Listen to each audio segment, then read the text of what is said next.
मित्रांनो, नवीन वस्तू घेण्याआधी हा मंत्र बोला किंवा तुम्ही कोणतेही नवीन शुभ कार्य सुरू करत असाल किंवा कोणत्या कार्याला आरंभ करत असाल तेव्हा सुद्धा तुम्ही हा मंत्र बोलू शकतात.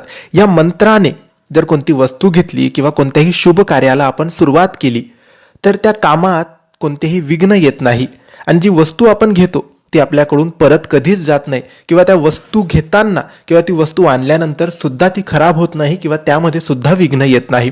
तर कोणतेही महत्त्वाचे काम असू द्या, महत्त्वाची वस्तू असू द्या, ती घेण्याआधी ते करण्याआधी हा मंत्र एक वेळेस हात जोडून नक्की बोला. हा मंत्र काही असा आहे: विघ्नेश्वराय वरदाय सूरप्रियाय लंबोदराय सकलाय जगद्धिताय नागाननाय श्रुतियज्ञ विभूषिताय गौरीसुताय गणनाथ नमो नमस्ते.